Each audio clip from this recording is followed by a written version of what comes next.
Hi, I'm Tony Davis, and welcome to part 3 of our 3-part series on rigging, preparing the mast for stepping, then rigging the boat, and now the fun part is we get to go sailing.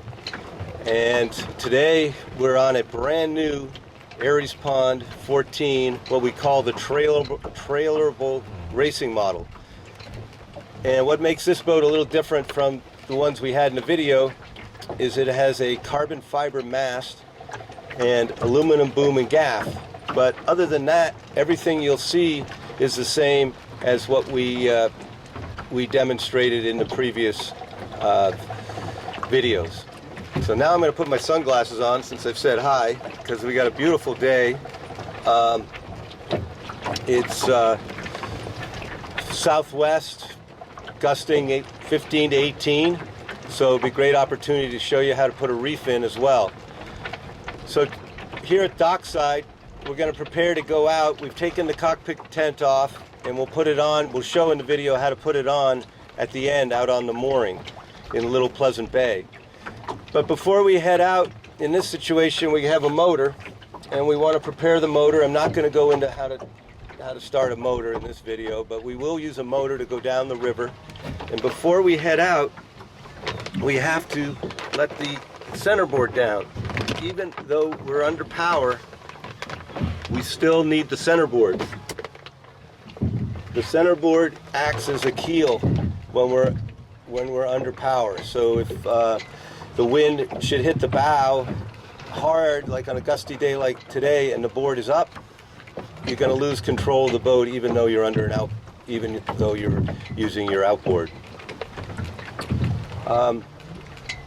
So what I'm about to tell you when we get underway is my way of sailing a catboat. In my background, I didn't grow up sailing beetle cats, and I didn't grow up in the catboat world. I only learned how to sail catboats 28 years ago. And over these years, the techniques that I'm going to show you are really techniques that I've figured out on my own. I think they'll be very helpful to those who are new to catboat sailing, and we'll go from close reach to beam reach, broad reach run. We'll go over jibing, and we'll put a reef in, and then we'll sail up to a mooring, secure the boat, and put the cover on.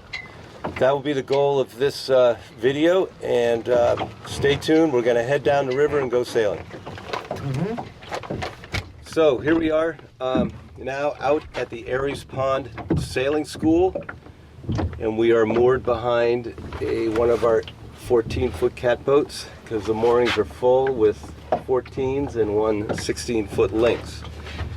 And we offer these boats for rent and for private sailing lessons with groups or individuals.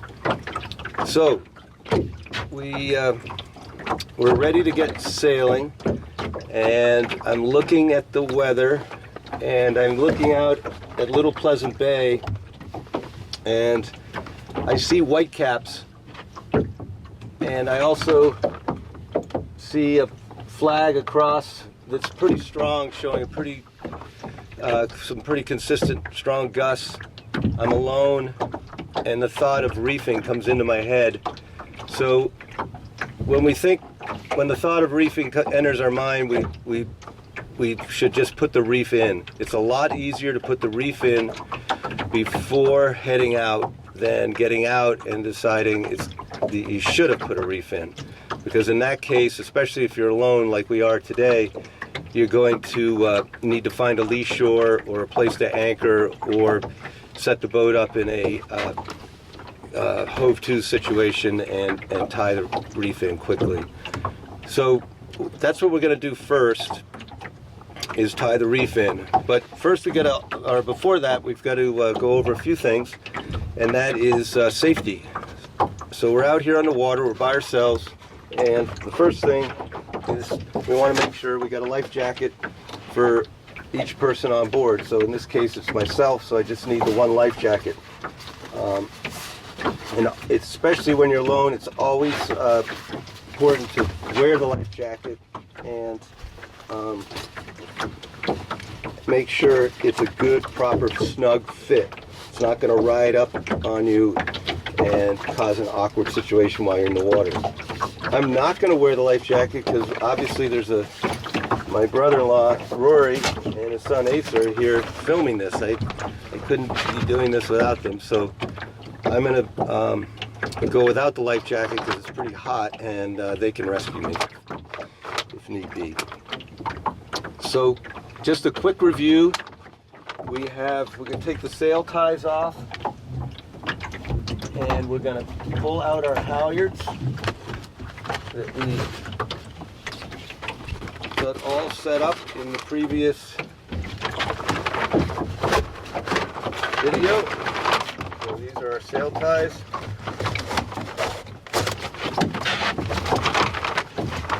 We're demonstrating with a very colorful American flag sail.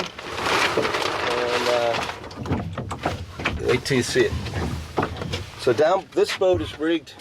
In our video we had halyards that were led above deck, and in this case the halyards are led below deck. No difference, just that the halyards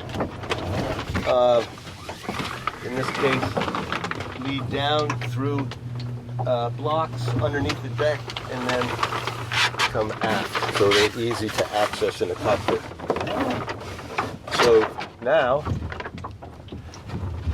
we're going to have to look up at the top of the mast, and we follow that peak halyard starting at the end of the gaff, going up to the top block, down to the gaff saddle or bridle, then back up to the second block down and through the deck and into the cockpit. That is our most outboard line, peak halyard. The next line in is the throat halyard. Okay, that starts at the third block down, runs to the front of the gaff, back up and down. The only halyard, and it's not really a halyard, on the port side of the centerboard trunk is the topping lift, and that is to keep the boom, when it comes out of the boom crutch, from coming down and hitting the deck, especially like in this case if you don't have lazy jacks. Lazy jacks are set up to help net the sail when it comes down. It's an option. Okay, so let's start tying in our reef. The first thing we do is get the sail ties off. The sail is loose, the outhaul is tight. Remember that we did that in the earlier video. This setup does not have jiffy reefing, so it's slab reefing, which is the best way to demonstrate how to put a reef in. Jiffy reefing people add after they've experienced slab reefing. Slab reefing meaning you're doing everything by hand with extra line or line that's in the sail, and you have to tie a series of knots. Jiffy reefing allows you to pull on a line which pulls the sail down and tight, creating a reef. The first place we go to tie in a reef is to the tack. Alright? So we'll find that reef point, that grommet, it represents the first reef, and in the areas of the 14s and in many smaller catboats, there's just one reef. We won't get into why, but in this case, typically on a sail with 140 square feet, you're only going to see one reef. This is a good time to also, this video obviously is with Arey 14. Everything we're showing in here to traditional catboats is very, very similar, up to like 19 feet if it's another design catboat. All of this is somewhat generic. So here we are. We're looking for something to secure the tack to, so we're going right through the gooseneck. We're looking for something really secure. In this case, it's a stainless gooseneck, and there's these welded brackets, so we're going to go right through that welded bracket, and we're going to tie a reef knot. And we're just, in this case, grabbing a sail tie is what we're going to use for that. Lock in that tack, and it's literally parallel with the existing tack in the full sail. Next place to go is the critical move in tying a reef. I can't emphasize this move more, how important it is to get right if you want a successful reef. And that is to find the clue grommet. Here's the actual reef line, so you follow those back and find the clue grommet. I have a sail tie. I'm going to turn my back to you, but so I'm reaching out here to the clue on the full sail, and I'm taking my sail tie or any line or a line that you have fixed in this grommet, and I've created with a bowline a loop to go through, and I'm taking my line through and yanking out, creating my own outhaul, just like the outhaul that comes most boats to pull the foot out. I'm making my own outhaul, and I'm not putting all my muscle into it, but I'm snugging that up pretty darn tight. And because that's the key to a successful reef. And then I'm putting in a bow there, so I can just pull on that and everything will pop free. I'm not tying a knot. It's really important that this is a quick release knot, so if something were to happen and I needed full sail quickly, I'm not out here fumbling for it and possibly getting knocked overboard because it's a knot that's not a quick release. So maybe we'll do a video on knots, but it's very simple. It's just a one-armed bow or a half hitch with a bow in it, just like that. All right, so now you see the tension here in the foot of the sail, and we can tie in our reef points. So we go and we find our reef points.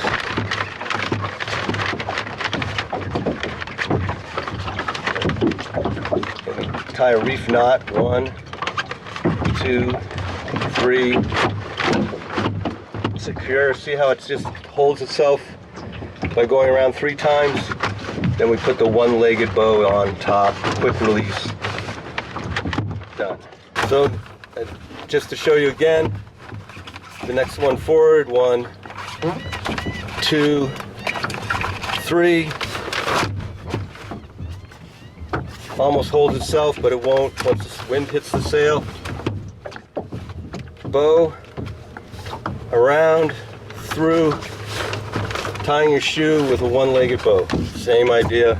Quick release, boom, shakes free, we're under full sail.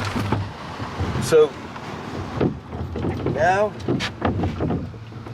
we're ready to raise the sail. So obviously wind is going to get in the sail, so we're making sure the boat is prepared. So I'm going to untie my tiller tamers and I'm going to get them out of the way underneath the seat. My main sheet, I'm going to uncoil and have it ready. I'm going to check my halyards, topping lift, and I'll be pulling on my peak and throat. To set a topping lift, before we raise the sail, come out of the boom crutch, and we come down to about halfway between the coaming and the top of the boom crutch. And we see the slack, and we pull up a little bit and we secure it right there. So the idea when the sail is full, that this is slack and creating no tension or a wrinkle in the sail. If there are any bumps in the sail from a halyard or a poor reef, that's not allowing the wind to hit the sail the way it should, like an airplane wing or anything that's going to try to create lift. You want everything clean and smooth. So any disturbance in the sail, a poorly packed batten, again, a bad reef or one particular knot that's not quite right, or a topping lift that's too tight, is going to create a wrinkle that's going to disrupt the flow of the wind on the sail, which is going to disrupt how well the boat can perform. So setting the topping lift is, as I just described, we'll raise the sail. We may find we have to adjust it while we're underway, but it's safe for now. The other thing as we raise the sail, it's important that the gaff is to starboard. This is true again, all catboats. Topping lift's always to port, that the gaff sets to starboard of the topping lift. We don't want the gaff going up on the port side of the topping lift. It'll create a havoc up above, unfair lines going through the blocks. Okay, we're ready to raise the sail. We'll take the sail tie off, take the boom crutch out. We're resting on our topping lift. Put the boom crutch under the deck. Everybody has a different place for it. And we start raising the sail. So we'll be in the seated position, but for video purposes, I'm going to be standing, and I'm going to start leading with the peak. I lead with the peak. We'll get it to about 45-degree angle. Make sure it's on the port side, starboard side of the topping lift. And then I can start raising the sail on a 14. Now a 19-foot catboat might be different. You might go a little with one, a little with the other. But the smaller catboats, it's easy with pulling both halyards. So, all of a sudden I get snug. That means the throat halyard, the inner one, is tight. And I look up at the mast and I can see nice snug luff.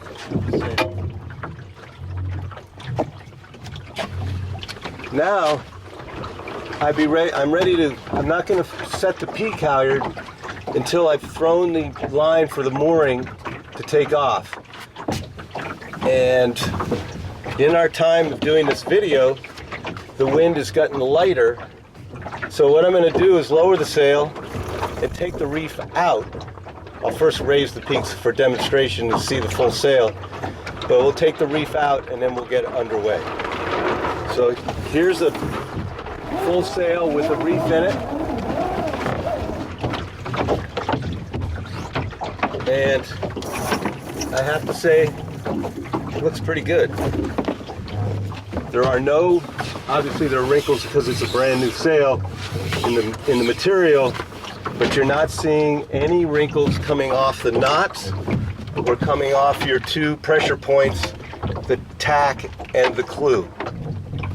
So it essentially looks like a sail that does not have a reef in it, and that is our goal. If we had a series of bumps or wrinkles in here at one of these reef points, to go back what I've already said, that would affect the flow of the wind or the draft coming in and creating lift to make the boat go. Peak halyards are adjustable. We're going to get into that. They'll come up a little bit more.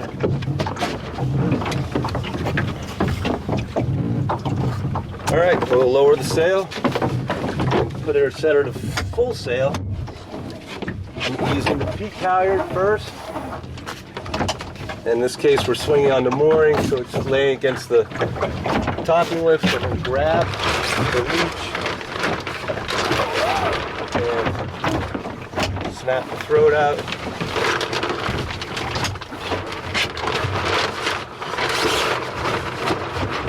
Down. Up.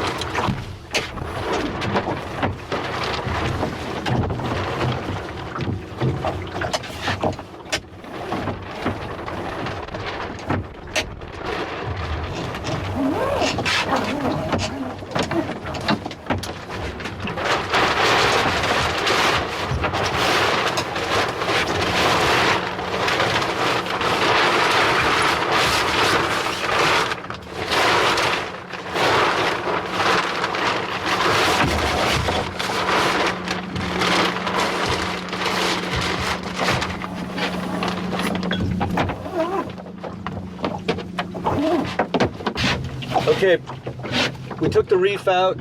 we're going to put the full sail up. Before we get underway, we're going to talk about the motor, not about how to run it or anything, but what we have to be aware of when we sail with an outboard. Then in the video of us actually sailing, you're not going to see the outboard in the video because of the reasons you'll learn when I explain to the pros and cons to having an outboard hanging off the back. All right, so we're going to raise the sail again. We're going to take the sail tie off, lead with the peak.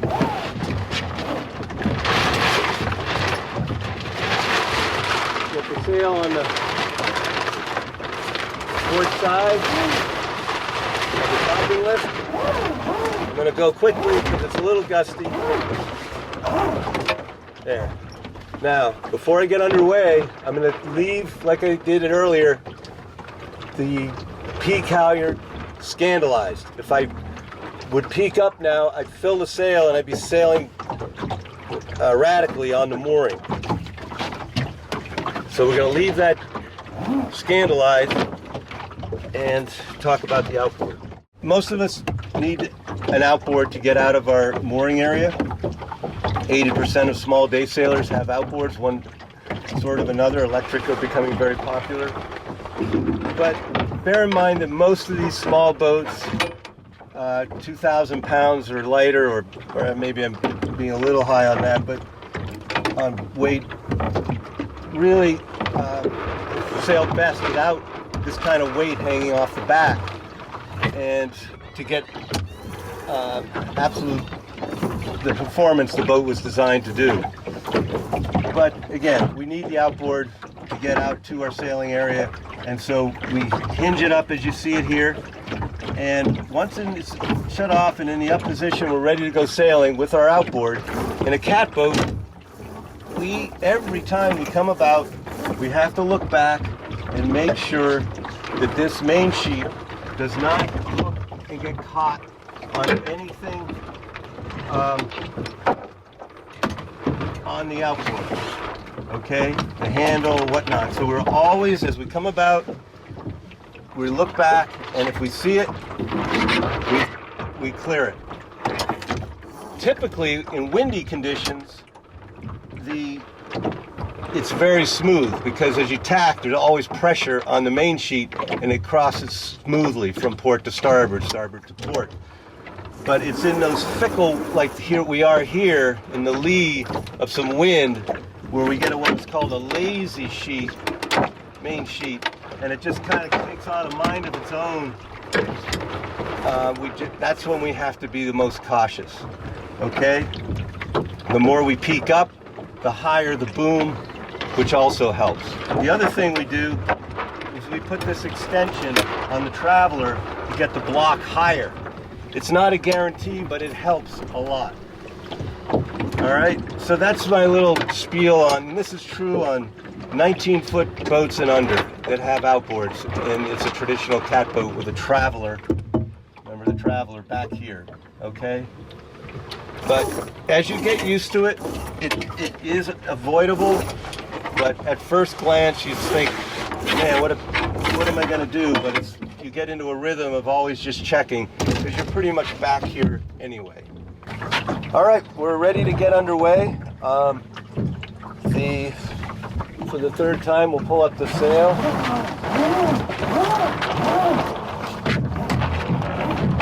Throat halyard. Now we're full sail. I'm not going to set the peak until I'm off the mooring.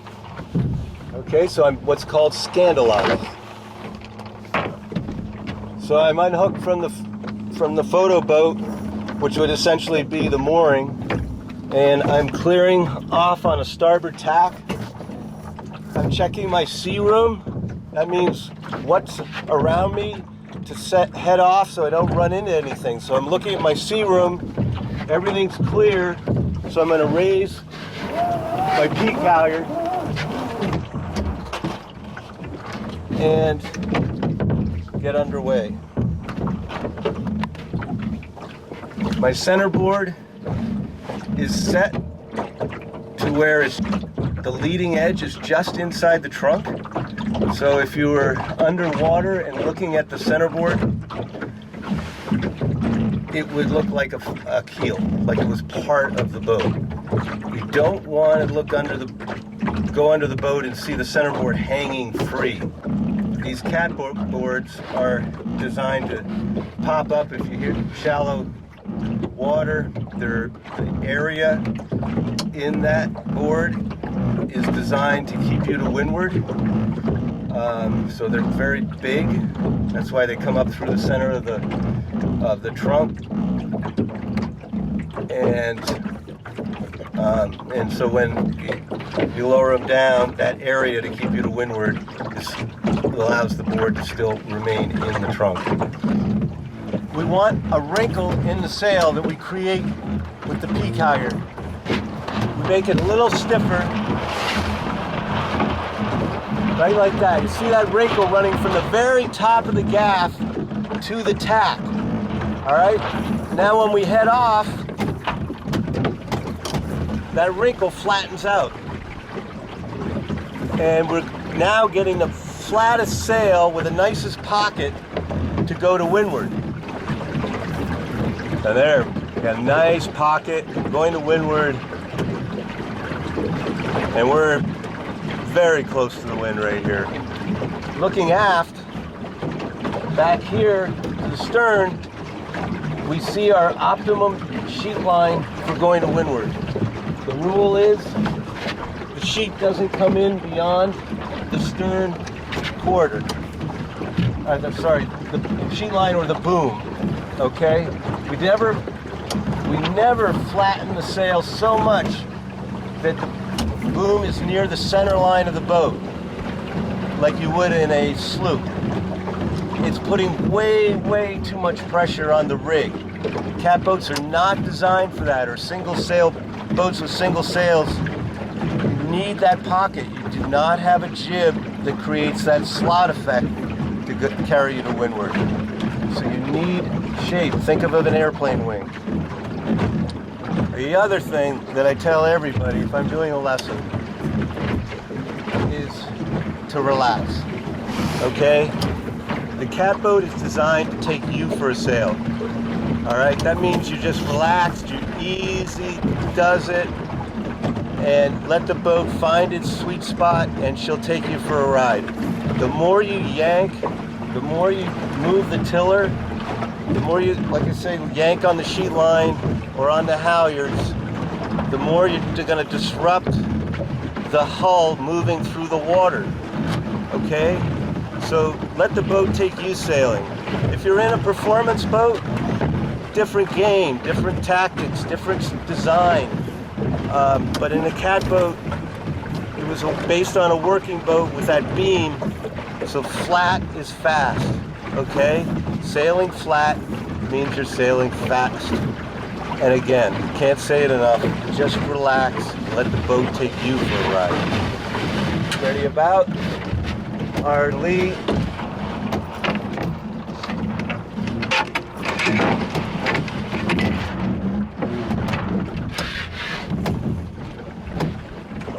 I don't adjust in steady breeze. I don't generally adjust the sheet line at all. When I'm coming about, it's set for a port tack, and it should be the same on a starboard tack.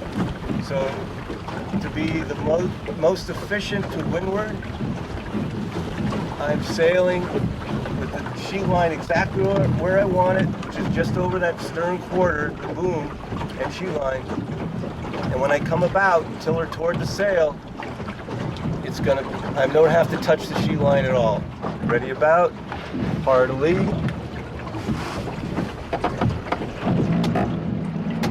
Not touching the sheet line, I'm on a Harkin jam cleat, which comes around. I fall off a little bit, find my spot, head back up, and I'm underway. So I'm working my way out to Namaquoy Point, where we'll demonstrate how to just sail up on a beach with a catboat. Let's talk a little bit about where we sit. If I'm alone, I want to be in the middle of the boat. Okay, so that's why we see tiller extenders on boats so we can get our weight forward. If I want to get weight on the rail, the beauty of the Arey's pond catboat is the coaming is flat and I can sit right on the rail comfortably. It's not a 3/4 inch piece of teak or mahogany that my legs are digging into. It's rather comfortable. We've got a nice gust here, so I'm heeling over a little bit. If I have someone else on board, I'm going to slide a little farther aft and I'm going to have them sit a little farther forward to balance out the boat. But as far as weight, these boats are really weight sensitive. So think of it as a seesaw. You want to be right in the middle based on the point of sail that you're on, and get the boat in a really sort of woo-woo sense. You want the boat to sense that you're not even on board. So you want to move your weight around where you feel the boat doesn't feel you. Ready about? Heartily.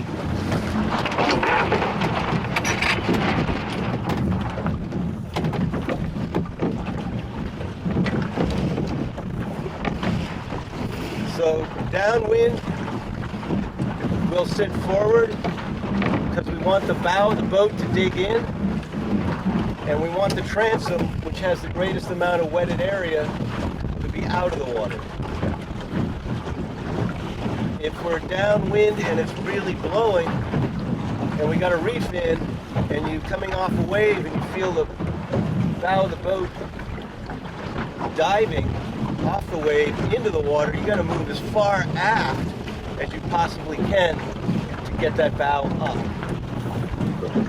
But in general day sailing situations, you want your weight in the middle of the boat, which is just at the aft end of the centerboard trunk. It's the center of the wetted surface underneath what's going on in the water, not what's going on above the waterline. In some cases in light air, I'll lay my body out completely on the seat to mimic the boat, distributing my weight evenly along the length of the boat to mimic the fact that it's no one central spot that my weight is preventing the boat to move through the water. These are things that are more related to getting boat speed, but they're fun things to think about. So let's talk about if I'm getting hit by gusts of wind, I don't have a reef in, and I'm feeling overpowered. I'm just not comfortable. What do? First thing I'm going to do is let the peak halyard off. It's called scandalizing. So, yeah, it's not going to look really pretty from somebody watching you sailing, but now the top of the sail is not catching any air, and the boat is more controllable. So I see, here comes a big gust, and I'm not heeling over, I'm just chugging along as if I had a reef in. Now I see the beach in front of me where I'd like to land and maybe have some lunch or go for a swim. So as I prepare, I'm going to think about the best spot to land. I'm going to make sure that there's no rocks, and I'm ready to come up with the centerboard, and I'm ready to scandalize, let that peak halyard to slow the boat down as I make my approach. You always want to make an approach to a mooring or to land or toward another boat into the wind, or at least into an area that's a lee shore, which is exactly what we have here. So as we make our approach, the wind is going to be getting lighter and lighter, therefore the boat's going to be going slower and slower to make it safer for us to make our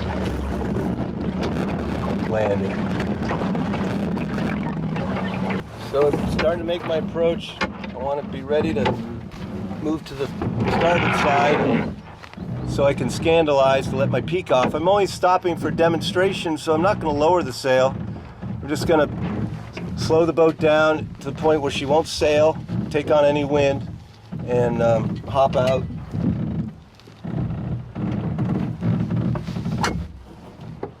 So now I'm about 15 feet from the beach, so I think for now I'm going to scandalize, and then especially if I have people on board, I'm going to pull the topping lift up.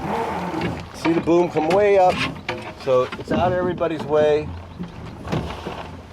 And I look over until where I get to a point where I can actually step out. And then I pull the centerboard up, put the pin in, and then I see that I can get out.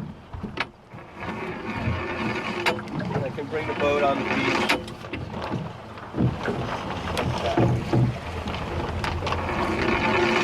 So I can unload family for some time on the beach, then set the anchor, have it hang off the beach so if the tide's going out, it's not going to drop out. So I load everybody up, and I'm going to push off like I would any small boat off a beach. And just going to get a running start. Jump on. I'm going to need that centerboard. That's the first thing I'm going to need as soon as I have some water. And then I'm going to let the topping lift down. And I'm going to come up on my peak halyard.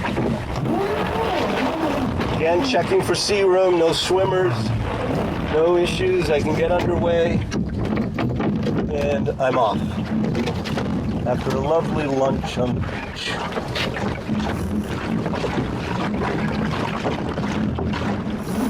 So now we're going to head back, and that means we're going to beam reach, broad reach, run.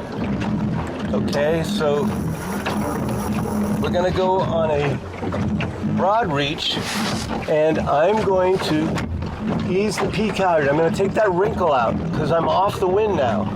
All right, and I might even ease the throat halyard to put more, there's a jibe, put more belly in the sail. Okay, we'll get to jibing in a minute. Here's a controlled jibe, but we'll go through this in a minute. We got little gusty conditions here. Jibe boat. So back to the shape of the sail on a broad reach. You want a little more belly in the sail, so that's easing the peak halyard and possibly easing the throat halyard. So we create, like I say, a little belly in the sail, and we're going to catch more wind in the pocket, and the boat will sail faster and more efficiently. All right, so we're beam reaching. When in doubt, let it out on a catboat. In other words, if you don't think you're getting the most out of your boat because of the sail set, once you've decided on the direction you want to go, let the sail out and then start sheeting it back in until you see that nice laminar flow of the wind and your telltales dancing off the leash. So this is the famous photos and artwork that you see of a catboat right here when you're on a broad reach. The cockpit's wide open for comfort, and the boat is probably, in most cases, reaching its maximum hull speed because you have a very efficient full sail. But also what happens in a catboat is, when that's happening, is that all that pressure hitting the sail is also going down and putting pressure on the centerboard trunk, or the centerboard, and the centerboard is forcing the boat up into the wind. So if we feel a lot of what we call weather helm, that means weight on the tiller, we pull the centerboard up, and we may pull it all the way up, okay, and pin it. And we're going to notice that we have less weather helm. If you forget that the centerboard is down and you're fighting the helm, first look at that and see if you've got the center, where the centerboard is, and most likely it's down. You'll bring it up, it'll ease off. Again, if it also is getting to the point where you still have too much weather helm and you're uncomfortable, ease that peak halyard off. Scandalize. Just let it go. Sail's not pretty, but you're more comfortable in the boat with the wind at the speed it is at. All right, well, if I don't come about here or jibe, I'm going to hit something called land. So I'm going to jibe. I'm going to do a control jibe. And how am I going to do that? Well, I'm going to head up and sheet in as quickly as I can, get the boom as close to midship as I can, then tiller away from the sail, and then I let it out. Okay, that's where sailing gloves can come in handy. So as you go through that jibe, you've got to let the line run freely through your fingers or your palm, and you're ready to jam it, or if you don't have a jam cleat, you're ready to grab it with your fingers. So the sailing gloves can come in handy in catboat sailing. So now I'm back on a broad reach. No, I'm more on a beam reach. Okay, my telltales look good. I got little wrinkles in the sail. I might fuss with that, so I'm going to pull on the peak halyard. Oh, look, they disappeared. Just a little adjustment with the peak halyard, and I've got a nice clean sail. Telltales look good. I must be doing at least 4 knots. Boat speed, maximum hull speed on a 14 cat is like 5 with a 13.9 waterline length. Your weight is around 600 pounds plus your crew. All right, now let's imagine I got another big rock in the way I can't come about, or there's a swimmer, I have to jibe. Prepare to drive, telling the crew, I sheet in, tiller away from the sail. Bow comes around, sail fills. I let it out, and I'm out on starboard tack. Okay? Now I'm going to go on a run. Whoa, look at that. The boom is all the way out. It's almost 90 to the mast, and I've got this crazy wrinkle in the sail. I got to get rid of that. So I get rid of the wrinkle by easing off the peak halyard. Maybe I'm going to be on this tack for an hour. Well, then I'm going to ease the throat halyard as well and really develop that pocket and get it just again imagining setting a spinnaker. You got a nice big belly in that sail, and off you go. So right now I am moving. I'm going to move my weight forward, get some of the wetted surface aft out of the water. These tillers are long for a reason, to get you to sit forward, okay? Sitting aft, in most cases, is just slowing the boat down. You're putting the transom in the water where there's the most wetted surface. All right, now I'm going to do a traditional come about, but I got to put my centerboard down, all right? Because I'm going to go into a close haul situation. So I'm going to come up with my peak halyard, get that wrinkle in, and sheet in, and come about.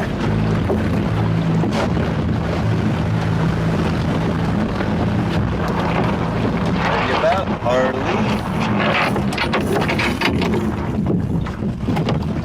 And now I've jibed the last 2 times, so I have to set my sheet line to go to windward. Now we're going to work our way back toward the mooring. And so I'm going to go close haul, port tack, move my weight to the middle, use the tiller extender if I feel like it, use the rail if I feel like it, or just sit here and relax.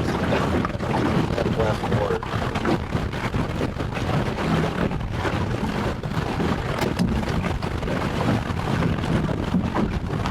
there, I felt a gust, so I just prepared on the sheet line. If it got a little heavier, I'd be ready to let it out a little bit. Flat is fast. Heeling over, you're spilling wind.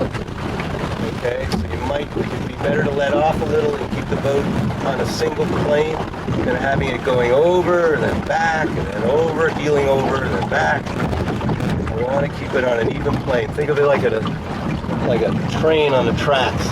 Once it gets going, it just gets faster and faster. And as soon as there's a road crossing, it has to slow down, and then it has to build up steam again. So every little time you have to adjust. These catboats will slow down a little, and the more you can master the boat speed through attack, the more efficient you will be sailing your boat. You can see I only have 2 fingers on the tiller, and I'm trying very hard not to move it at all.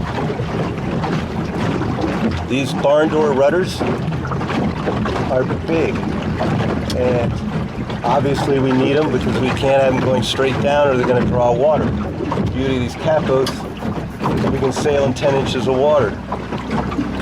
But that barn door rudder, the more you move it, the more it disrupts your boat speed.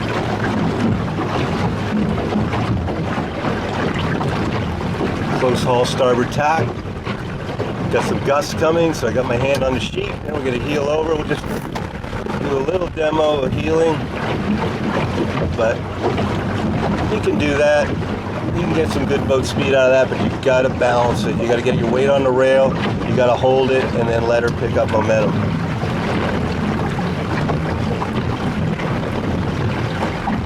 She's not going to pick up momentum if you're going from that, back to flat, back to that. It's just you got to commit to how you're going to sail the boat in the wind speed that you have, and get her going, get her going, get her going.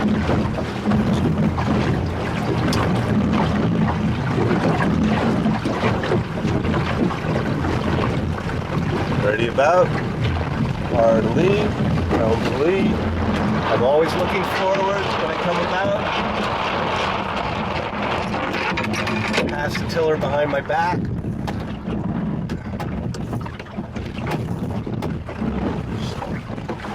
So I adjusted my sheet there because I had it a little loose with the gust that we had prior to the coming about.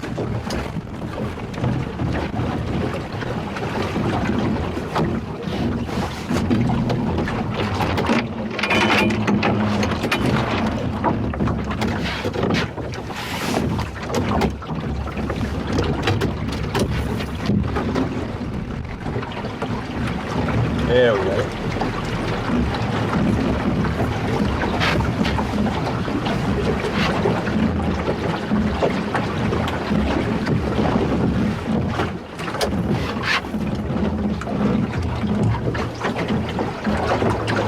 So our sailing school is in a lee, as we talked about earlier, especially from the southwest like the wind is today. So I'm ready to make my landing, so I'm ready to move quickly to the topping lift into the peak halyard. First the peak and then topping lift.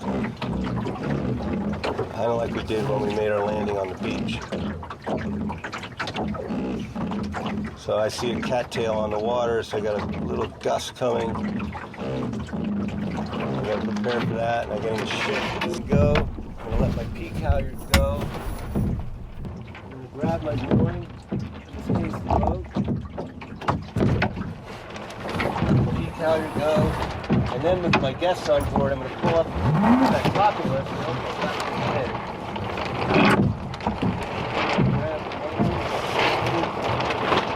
Around the cleat.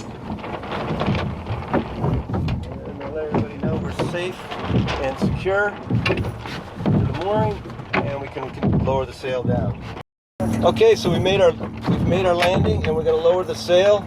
I'm going to sheet in a little bit so it's not going in the water, and I'm going to use that peak halyard, use the weight of the gaff to lower the sail. Might have to help it a little, especially these light rigs, by pulling on the lead. Down she comes. I'm going to set the peak halyard with the gaff parallel to the boom. Alright, I'm going to let the throw completely go. Alright, now that's set. We're going to furl the sail now that it's down. And we're going to grab our sail ties like we did in the earlier video. We're going to have them around our neck, especially if we're alone, we don't have help. We'll grab the sail and pull it all over, in this case to the starboard side. The more consistent you are with what side you can furl on, especially with a new sail, it will actually create a memory and just make it easier and easier. Each time you furl the sail, it'll just lay in almost effortlessly. So we pull it aft and we furl the middle of the sail in around the leash, and we literally roll it up between the gaff and the boom. Then we take a sail tie and we go around. And in this case, because the bolt rope is inside the boom, we go around. On the boats in the previous video, we could go between the sail because it's a traditional sail track.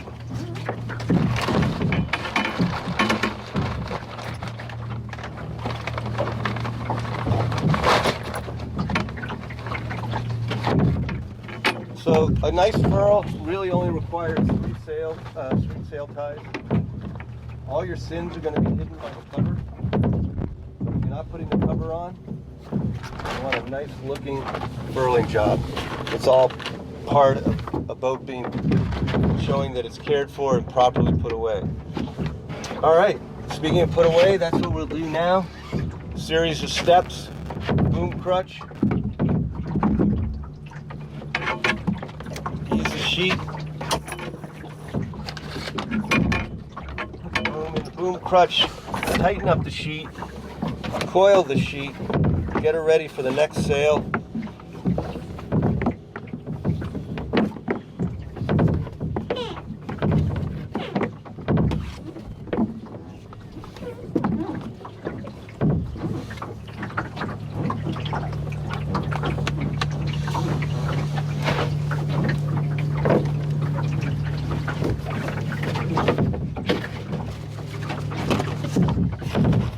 Pull up the centerboard.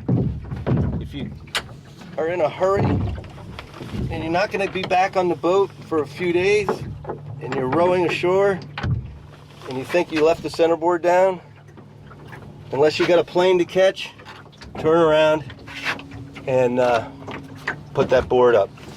It's going to be banging from either powerboat wake, or it's going to be getting growth from sitting in a pond or a real quiet area and getting really dirty if you have left it down. So again, make sure the centerboard is up and secure. Now the peak halyard, we just let go at this point. The throat halyard, we can snug up and coil and put forward. Pull out our boom tent. Maybe if we have a dinghy alongside, we'll put our gear, life jackets, the cooler, passengers that are ready to get off, and we'll start. It really is just a one-person step, so the passengers are probably in the launch or in the dinghy, and we get ready to cover the boat. So the most important thing to remember in covering the boat on a 14 Arey pond catboat, other designs are different, is you keep that peak halyard free. That's why it's so long. So you can walk it all the way forward, creating a tent. Nothing disturbing the run of the boom.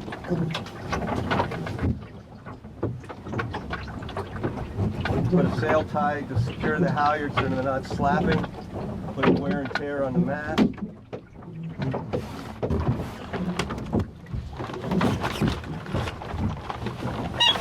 Oh, and we almost forgot but we got to put our tiller tamers on as well. So as it's sitting on the mooring,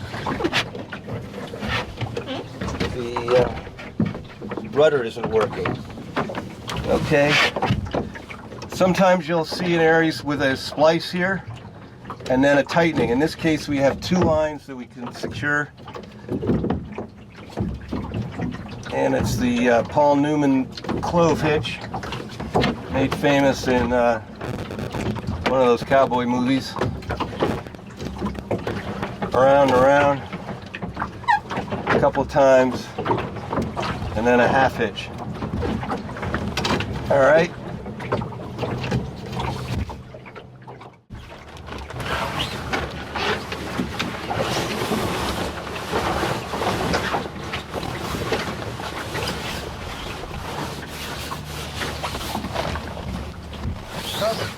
Find the zipper,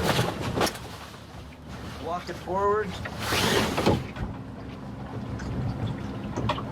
and secure the zipper around the front of the mast,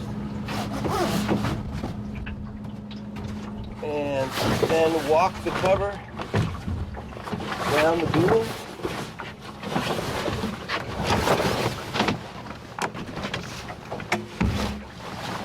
You'll see a little tail. Goes around the end of the sail. Common sense fasteners. Secure those. Tie off the tail, the bow. Now, depending on the side of your dinghy, or the side of the boat your dinghy's on, you'll secure the opposite side. So I walk over to the port side. I find the shock cord, the forward shock cord. I reach over under my rail. I find the hook. I step back 2 feet. I find another shock cord. I reach over. I find the hook. Step back. Find a shock cord. Reach over. Find the hook. Starboard side. Find a hook. Come back.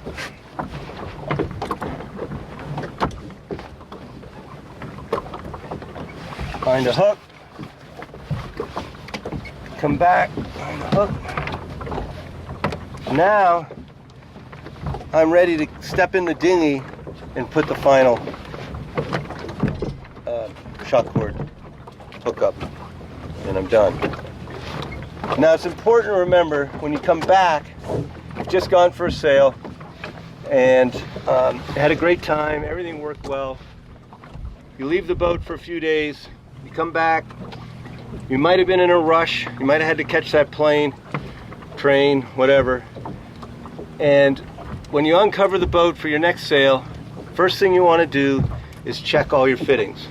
Something might have happened either while sitting on the mooring, maybe someone else used the boat, maybe something got loose while you were in your last sail and didn't notice. So you'll step aboard, you'll look up and down the rigging, check the halyards, check your sheet line, check your shackles.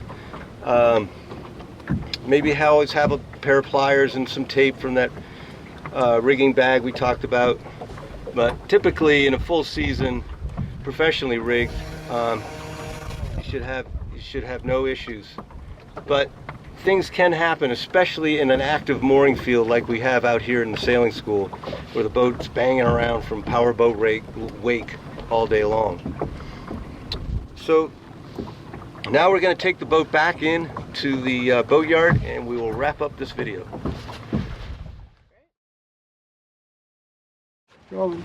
Okay, so we're back at the boatyard, and I'd like to introduce you to Mr. Blaze. Mr. Blaze, sit, say hi to the camera, say hi. So Blaze came along, he was born 2 days after we lost Wolfie, sadly, last winter. And his grandfather is Wolfie's dad from Germany. And he's just a great dog. Many sailors like dogs, so I just want to introduce everyone to Blaze. and here. So, take place there. So thank you all for watching these videos. This concludes the series of stepping the mast, how to put the sail on, and how to sail this catboat. If there is a interest in these videos, please hit the like button as many times as you can, and if we see a good response, we will do a video on how to race the catboat. So thanks again to Rory Kelleher, my brother-in-law, and to Asa for making this all possible. I hope you enjoyed it, and maybe we'll see you in the next edition. That concludes sailing the Arey's Pond Catboat.